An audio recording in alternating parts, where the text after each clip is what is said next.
Hey guys, I'm out in the garage and I'm just prepping the box here. This is from the top of the 150, and you can see just the bottom speaker has a disconnect on it.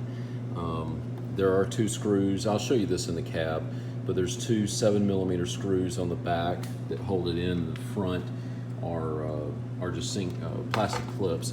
What I've done is there is a template in the instructions. What I've done is you can see how this is going to mount, and we'll get this kind of lined up. You can kind of see my marks here. And so what I've done is I've gone in and I'm just using just a spring-loaded what do you call it, tap, or not a tap, but a marker. And I've also done the same thing on the front here, and you can see the one right there.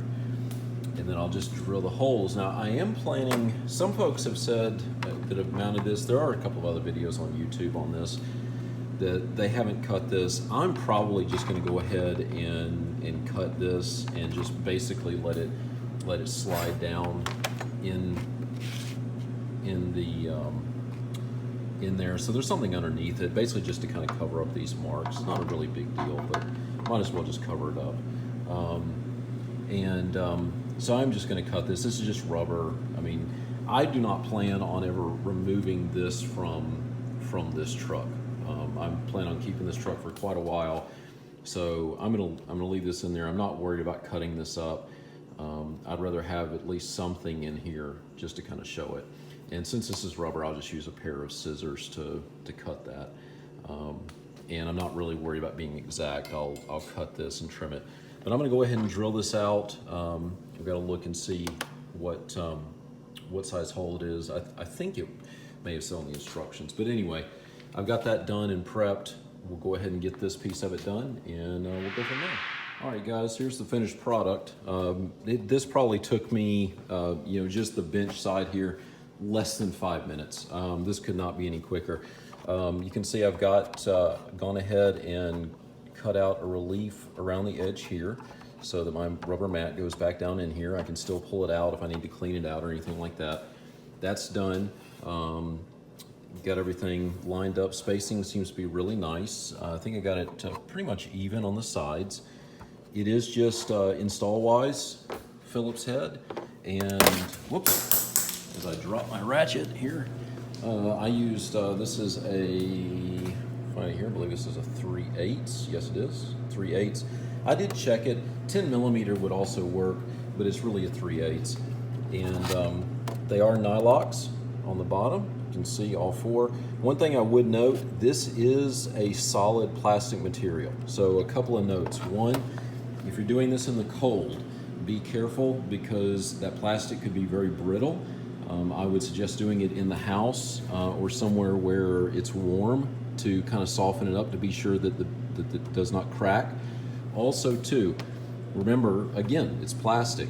You've got good mating surface here for the screw. You've also got a good kind of fender style washer on the bottom. You don't have to go crazy tight because it is nylock. Chances of it coming out are slim and none really, especially having all corners done really well. So don't go crazy tight on it. You don't want to risk cracking the plastic. I'll show you what this looks like once I get in the truck. Also, I do have a ram mount I'm going to be putting on here. I'll show that before I get this mounted in the truck. I'm going to go ahead and mount it on the bench first. And I mean, as far as the look goes, you can kind of see what it looks like, and we'll show it once we get it all finished up. Thanks for watching. So just wanted to follow up on the getting everything installed. I've got the Built-Right accessories installed, and you can see here what they look like. I will tell you, so first off, my friend Lawson came down, he helped me out. It probably only took maybe about 15 minutes. The actual longest part took when they did the bed coating. This is the factory bed coating.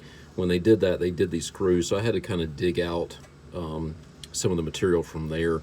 You can kind of see how it's split there, because this has to come off to be bolted on. that took longer than it did to install these. These screws right here, these are T30s, and I just used my impact driver to pop those out. You then go and basically put these back on, and then on the rear ones mount down here at the bottom. The front ones, you just mount them just like that. And if you do have a tonneau cover, you can use these. You may have to slide your mounts slightly, but you can mount them. But anyway, these are nice and solid. I mean, these are not going anywhere. When I move these, the whole truck shakes. These are actually probably more solid than the factory accessory mount. So I got those done. Those are great. I look forward to using those. I have a one of the things that I use periodically is when we go on trips, I've got a all-weather bag that mounts at all four corners, and it'll be much easier to mount to these than it will to mount to these, because I have some clips, but the clips are too big to actually go on the factory accessory, but they will mount on these. The other thing I want to show too, a couple of things actually. You can see I put on these vinyl decals. These came from American Trucks. I'll put a link in the description. If you excuse all of the leaves and everything, I also put this decal on the front on sale. I think this was like $25. You can get these through a discount. These were really easy to install. You just take your time with it, and I think they really add to the look, make it a bit distinctive. The kit actually comes where you can extend further back, even back here as well. When Lawson and I were mounting it, we decided to just end it at the door. We like the look that way.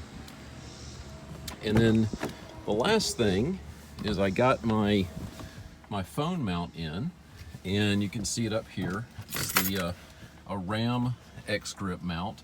I'm still kind of playing around with where it's actually going to be.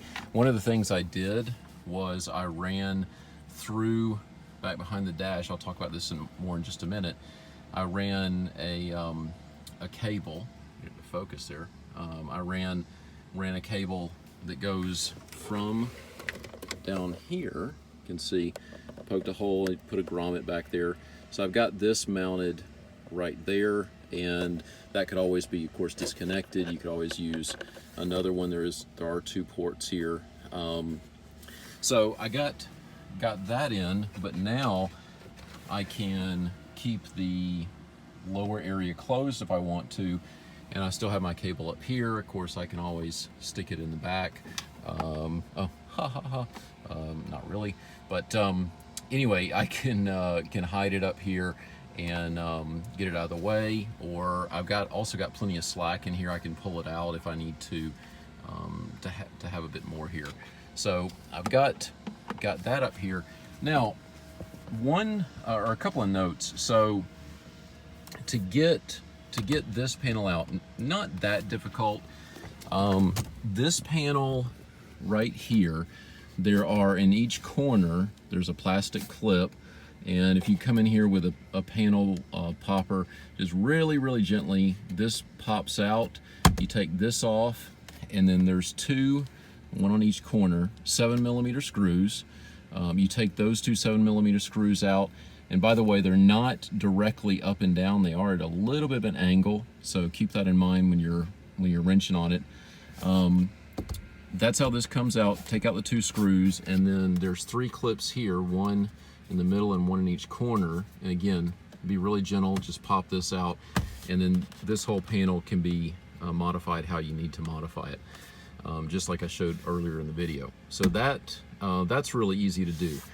Now, to run the wire, you could fish it straight down, and you could even, in this area here, if you've got like a right angle drill, or if you wanted to even just do it manually with just a drill bit, you could go straight through here. I chose to, again, use the grommets just to make it look like a finished look down here.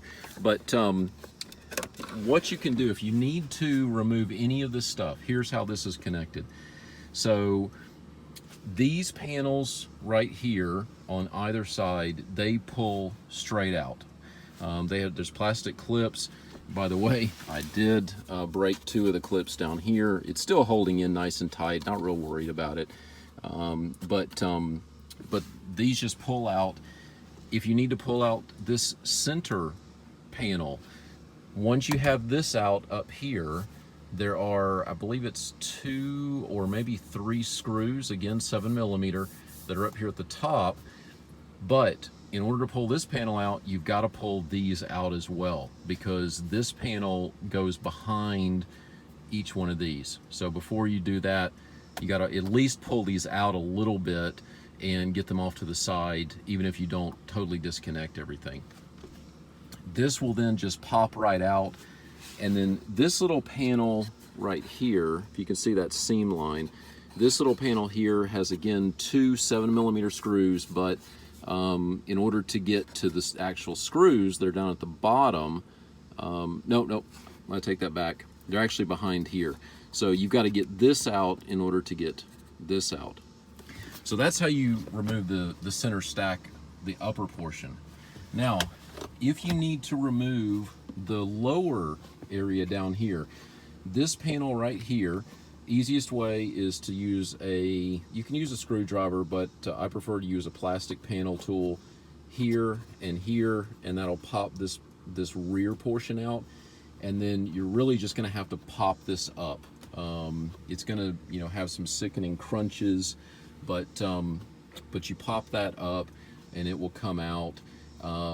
If you need to do anything in here, also too, if you need to, there is a little panel right here that does come out, but it doesn't really do much good, because in order to actually do anything down in here, you've got to remove this. When you get the back portion of this out, there are 2 clips, one on each side, that go in this direction. So what you've really got to do is get this part up and then pull back. Again, very, very easy to break those clips, and they are not friendly at all. It's going to feel like you're going to break something, and you potentially are going to break it, because this area down here on each side is very, very fragile. Once you have this out, you can get to the sub-assembly underneath all this, where the cup holders are, where this retainer is. You can also pop this unit out, and then in order to get this tray actually out, you got to remove this lower panel. You got to remove all this stuff. It is not easy to do, and in fact, it was just a colossal pain to do it. I don't recommend it unless you absolutely have to. Also, while we're talking about that, originally I've returned them.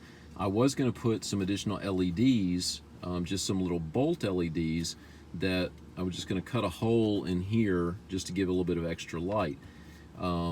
Because in the 2018 model, they did away with the color changing. You also can't change the brightness. It's really, really annoying. But I decided not to do that, because there's not much space on either side here. And in order to do that, in order to actually even get this unit out, of course, you still have to remove all this stuff. And I was going to replace, there's a light right here. In fact, you can see it on my hand. I was going to replace the LED in this. I was actually going to desolder it. But in order to get this wire out, because this is hardwired in order to get that out, it was kind of a pain. So I basically decided not to do anything with the LEDs. You can get some rope lighting that basically what you do is you pop up the rear of this and you can fish it in, but then you end up with wires just kind of hanging down in here. You got to do something with. I just don't like the idea of it, and so at least for right now, I'm going to leave it as is. But that's what things look like as far as the mount goes. I'm really, really pleased with it. Glad that it is all done. Got everything back put together, and I do appreciate everyone watching the videos. Please like the videos, please subscribe to the videos, please share them with your friends, and if you have any questions, by all means, please send me a note. I'm always happy to get comments and try to respond to all of them. Thank you.